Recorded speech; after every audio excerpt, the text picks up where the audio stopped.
and I stayed there because I wanted the information that I was getting to be rounded, to be real, and I wanted lived experiences as well. So I moved back to the village and started working on this project 3 years ago. And Wakirike, we are not different, is the name Wakirike is means we are not different, and it is the original name for the Africa. So when the white man came, he could not necessarily pronounce Wakirike, so he called it Okrika. So what the Okrika people, what we answer today is actually Wakirike, not Okrika. But the reason why I chose Wakirike for the project was because along the way, I started seeing the similarities in different tribes and seeing the things that connect us. Like how the Blackie masquerade is not originally from Africa. It's a group of fishermen who travel and they went to Calabar and they saw the echo, the Calabar called it echo. So they saw the echo of the Calabar people and they brought it back and they added some, modified it, added some things, and we now have the black masquerade today. And then the Akwete, for example, he's wearing Akwete, so beautiful. So the Akwete for the Ijaw people call it Ikaki, right? But it was, when I started doing research, I found that it actually came from our neighbors, the Akwete people. And so when I started seeing these similarities and these connections, I was like, we really aren't that different. And that was why I named the exhibition Wakirike, We Are Not Different. Yeah, well done. Thank you. Quite an interesting. Sorry, Daddy, just for the. Okay, quite an interesting exhibition here. So, two questions. I mean, I love the beautiful connection between the expression of culture and fashion, and I think that was brought very clearly by the spoken word we just heard about the fact that fashion is not just fashion. Fashion is a linkage to culture. And so I've gone through the fashion you have here, Yeah. and an attempt to also make it appealing to us. I just wonder why the resort to very thick fabric. Is it, has it anything to do with the weather? Okay. Because going around, I saw a lot of the thickness. Yes. So I'm just wondering, I thought it's a bit hot with the water bodies and all of that. Then the other, of course, is a bit of a fun. How come, I mean, generally speaking, when you hear Okrika, you talk of second-hand clothes. Is there any linkage? Okay, so there is not necessarily a linkage for with the exhibition and Okrika clothes. There's no linkage. No, I'm talking of the name Okrika. Oh, what about okay, very beautiful question. Okay, so a lot of people know about the second-hand clothes that we call Okrika, and not necessarily why we call it Okrika. Okay. So in those days, yeah, you know that the what are these people called? The colonizers. Yes, the colonizers. Yeah. You know that when they came through the water bodies. Yeah. So there are communities that they first interacted with, and Okrika was one of them because we are close to the water body. So these clothes would come from Okrika and go into the inland areas. Okay. So because of that, people started calling them Okrika. Okay. Because it was coming in from Okrika. So that's why the Okrika clothes have, that name even till date. Yes. Then concerning the thickness of the clothes, that was not done intentionally, right? Whether we like it or not, we still have hindrances with the fabrics that we choose because we do not manufacture our own fabric.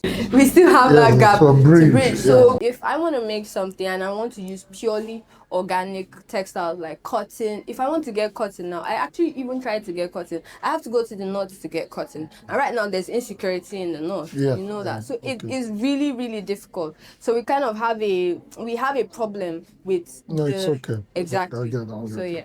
Yeah, okay, fine. Thank you so much for that question. No, someone else. Yes. Your question. And I have two questions actually. The first one is, what's your inspiration? Why did you decide to blend local Ijaw fabric to the urban fashion? Because we need to know.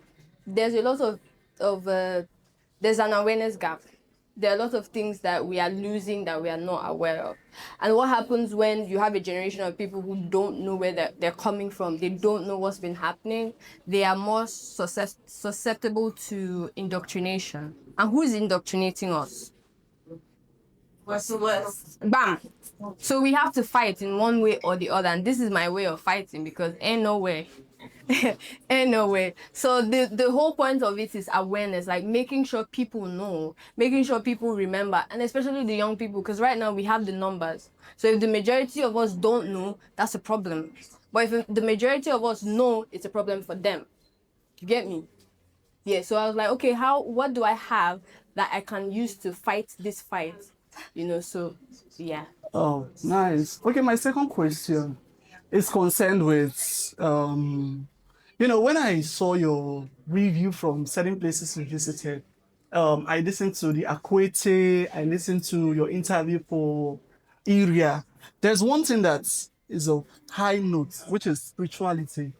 So how do you balance the local Ijaw spirituality and we now getting to embrace this fashion? I can't balance it.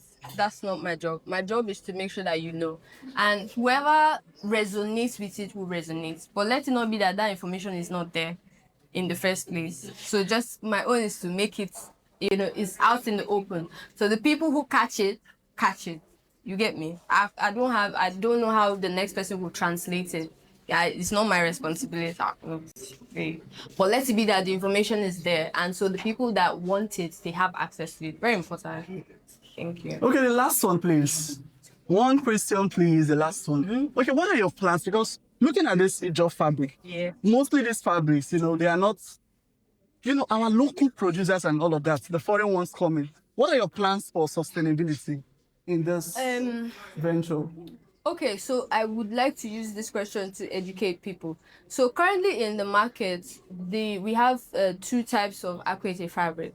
We have the ones that the Chinese people, let me just say the outsiders. I'm just going to call them the outsiders. We have the ones that the outsiders are making, and we have the ones that the weavers are making. And right now, the outsiders have flooded our markets with these fabrics, like fastly made, machine-made Akwete. So they've studied us, they've taken our symbols, the symbols that mean so much to us, and they are mass-producing it. And it's cheaper.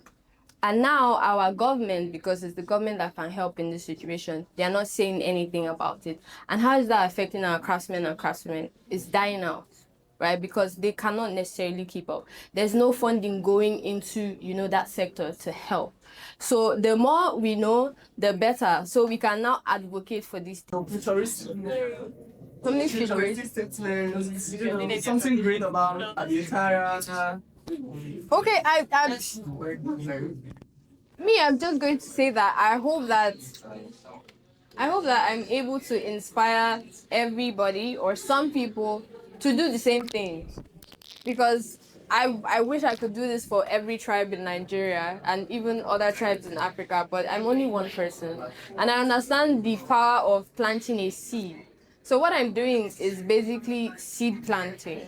So I want someone to live here, be inspired, and teach me something about their tribe and teach me something that I didn't know about their people. And maybe that way we can see our similarities. So when an outsider comes and tells us this person is different from this person, we are looking at the outside like, we already know. We know that, we're not different. You can't come and divide us and conquer. So yeah, that's the goal. So I would just hope that I plant a seed and light a spark. Yeah, that's pretty much it. There's going to be more exhibitions, definitely. By God's grace, Yes. So the Iria is a rite of passage that is prevalent in a lot of Ijaw communities. So it's a transition from girlhood to womanhood. Now it involves the girls going into certain rituals like the Fatim room, the body painting, the dance rehearsals, and all of that. And the point is, at the end of the day, she comes out a new person. So she comes out a woman. She goes in a girl and comes out a woman. So we documented the entire process in film, and we also documented in photography. The film is going to be shown at a later date and would be communicated, but it is for a paid audience, so you have to pay to watch. There is a narrative that I particularly have about the area. I love culture. I love my culture, as you can obviously tell.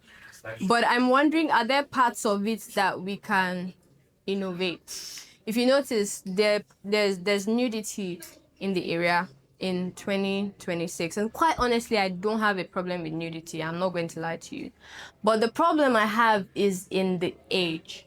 So now, when you say that a girl goes from girlhood to womanhood at the age of 13, at the age of 14, at the age of 15 or 16, there's a problem. Because what I observed was that after the girls come out of this rite, the society sees her as a woman. And so now she can, what comes after that? It's a problem, right? But if we don't know these things in the first place, we can't even advocate for them. We can't talk about them. I noticed that there were some things in the area that were changed over time. For example, the impala. When we talked to an elder, we found out that the impala was not there in the beginning. What they used to do in the beginning is they would rub chalk on the girl's leg. The ticketing where the girls come out and get tickets was not there in the beginning. So that means that things can be tweaked. So why can't we tweak certain things that do not necessarily serve us here, and now understood that there's a play of interest in those certain things. But I cannot necessarily challenge those things on my own. First of all, we need people to know that these things are happening before we even can start advocating for it. I love the culture. It's a very beautiful culture. At some point, I even thought of doing my own area. I'm not going to lie. But when we saw that one of our area boss that we documented, after the area, she got pregnant. And so those kind of problems are things that, we need to talk about. But if we didn't even follow the process and document, would we even be here talking about it today?